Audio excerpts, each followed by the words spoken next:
Tatakbo na raw ulit ng Pangulo si Davao City. Mayor Rodrigo Duterte, nagbago raw ang isip niya dahil sa desisyon ng Senate Electoral Tribunal sa disqualification case ni Senadora Grace Poe. Marta, pero ang tanong, posible pa nga ba siyang tumakbo bilang substitute candidate? Nasa kita na aksyon si Roel o Check. Roel. It would be a tragic day for this country. Then after that, she's declared an American after all. So what does that mean? So in the meantime, natin presidenteng Amerikano.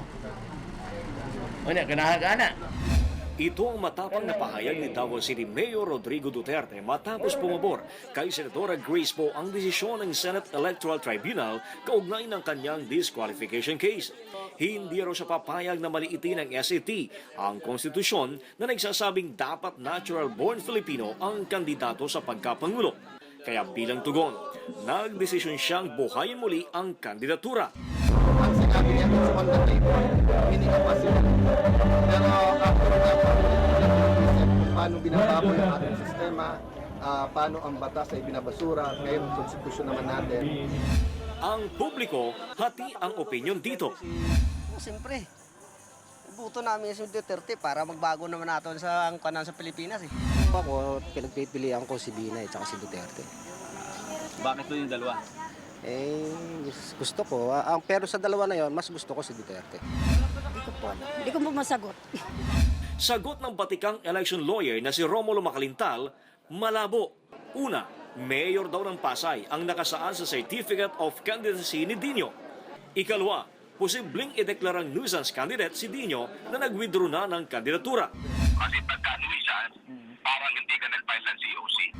Para magamit daw ni Duterte ang law of substitution, kailangang may umatras na tunay o seryosong kandidato. Kung mag-withdraw si Pinay, o kaya si Marohan, o si Miriam, o si Flores, yan, pwede siyang mag-substitute sa apat na yan.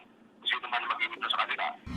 Dapat lang daw, i-adapt ng sinuman kina Binay, Rojas, Santiago o Senieres si Duterte para makasama siya sa listahan ng presidential balls. May mga kinakausap na raw ang kampo ni Duterte na posibleng magparaya para sa alkalde. Marami pa naman dyan. Dyan rin si Sulico, Okay. si Nieres, Congressman si Hugo, Boboy si Miguel. Hugo. Willing rin po siyang mag-giveaway para kay Mayor.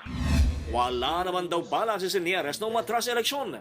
Hindi pa rin daw sila nagkakausap ni Duterte. Hindi kami nag-uusap ni Rudy Duterte tungkol dyan eh.